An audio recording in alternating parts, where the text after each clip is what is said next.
Kanalıma hoş geldiniz. Bugün sizlere evde aloe veraları en hızlı nasıl büyütebilirsiniz? Bununla ilgili çok önemli püf noktalardan bahsedeceğim. Aloe veramızın canlı ve bu şekilde sağlıklı olması için ilk olarak sulama yönteminden bahsetmek istiyorum. Sulama kesinlikle toprak tamamen kuruduktan sonra olmalı. Eğer evde kapalı bir ortamdaysa zaten aloe veramız fazla su vermeye gerek yoktur. Yani kurudukça bunu da elinizi toprağına şöyle sürttüğünüz zaman az çok anlayabilirsiniz. Hani toprak kuruysa kurudukça su vermek gerekiyor. Ama eğer yazın güneşli bir yerdeyse aloe veralarımız, bahçede yetişen bir aloe vera ise zaten her gün su vermek gerekiyor. Yazın çok sıcak olduğu için. İkincisi ise toprak seçimi çok önemli. Toprağın kesinlikle suyu süzdüren, tutmayan bir yapıda olması gerekiyor. Bu bitki için en iyi toprak kaktüs toprağıdır. Ama kendi toprağınızı kendiniz oluşturabilirsiniz. Bunun için normal bir torflu çiçek toprağı ve içerisine perlit koyup ve biraz da kaktüs toprağını eklerseniz bu toprak aloe veralar için en ideal toprak olacaktır.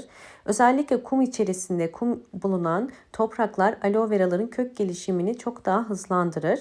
Aloe vera kesinlikle yapış yapış olan bahçe toprağı gibi sadece kullanılan topraklarda köklerini çok büyütemez. Ve şunu da unutmayın ki iki türlü aloe vera vardır. Evde yetişen ve dışarıda. Dışarıda yetişen aloe veralar zaten her türlü sıcaklık toprakta yetişebiliyor. Türü farklıdır. Fakat evde yetiştirdiğimiz aloe veraları eğer toprak seçimi yanlış olursa fazla sulamalarda maalesef kök çürümesi ve ya da yapraklarda jel çekilmesi olur. Bu yüzden toprağınızı mutlaka değiştirin ve ideal olan torflu toprağınızı kendiniz oluşturun. Üçüncü ise yavru verme konusu. Aloe veralar eğer yavru vermesini istiyorsak mutlaka saksı seçimine dikkat etmemiz gerekiyor. Çok büyük ve geniş saksılara koymamak gerekiyor. Çünkü çok büyük saksılarda aloe veralar çok fazla gelişmez, yaprakları büyümez. Bu defa gelişimini daha çok köküne verir ve kökleri uzamaya başlar. Saksılarımız küçük ve ne kadar yüksekliği az olursa o kadar aloe veralarımız daha çok strese gireceklerdir ve daha çok yavru vereceklerdir. Aloe veralar strese girmediği sürece yavru vermezler. Bunun için de mutlaka saksılarının dar, geniş olmaması gerekiyor. Evet, aloe veramızı bu şekilde kopardığımız zaman içinde bir jel olduğunu göreceğiz. Bu jel kesinlikle çok faydalı, atmamak gerekiyor. Bunu biliyoruz ki cildimize, sağlığımıza, yanığa birçok kozmetik ürünlerinde kullanılan bir jel bu aslında. Aloe veramızı bu şekilde kopardığımız zaman o tekrardan kendini yenileyecektir. Ve kopardığımız jeli elimize, cildimize sürebiliriz. Cildimizi güzel bir şekilde yumuşatacaktır. Bu bitkiye verebileceğiniz iki farklı sizlere gübre tarifi vereceğim. Biri katı formunda, diğeri ise sıvı gübre olarak. Hemen sizlere bunun için ne kullanacağımı göstermek istiyorum.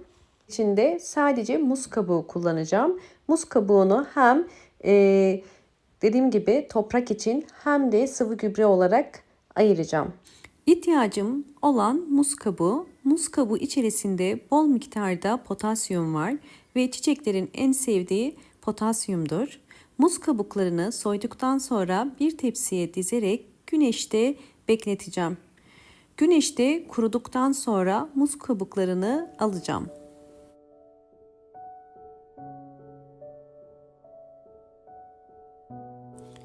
Güneşte kuruttuğum muz kabuklarını aldım. Bu şekilde ufalanabiliyor olması gerekiyor. Şimdi bunu robottan geçireceğim.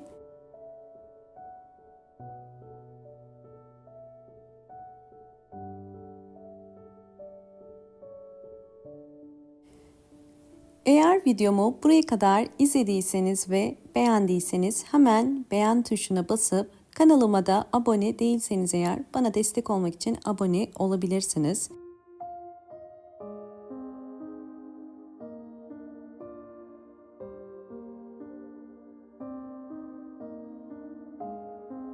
Gördüğünüz muz kabukları bu şekilde toz haline geldi. Nasıl kullanacağımı göstereceğim sizlere. İlk olarak hazırladığım muz kabuğu tozundan bir yemek kaşığı kadar boş bir kasenin içerisine koyuyorum ve üzerine kaynar su döküp bunu soğuyuncaya kadar bekleteceğim.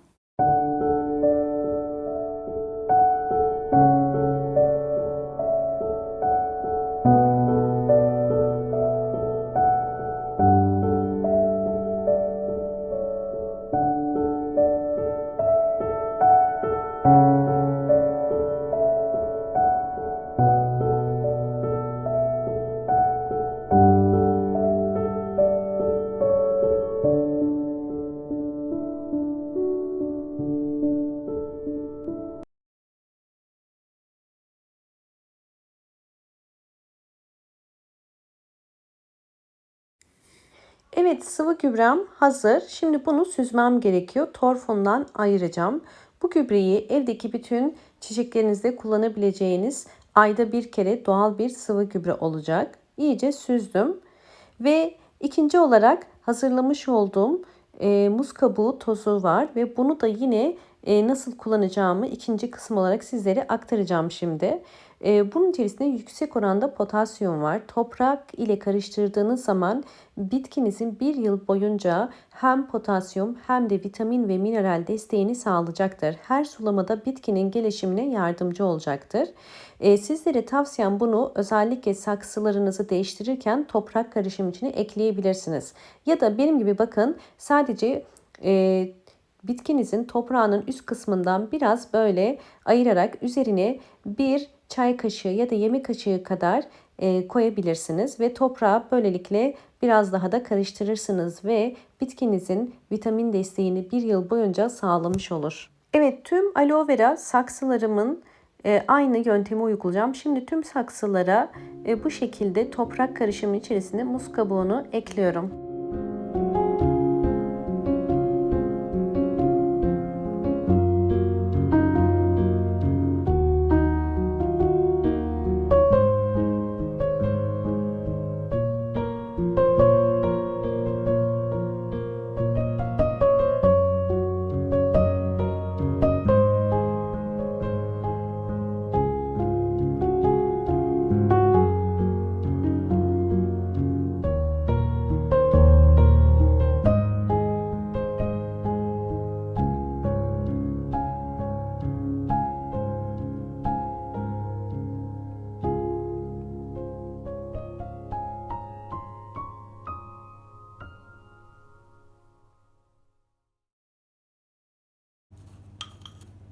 Evet, bu şekilde karıştırdıktan sonra şimdi üstten sulayacağız.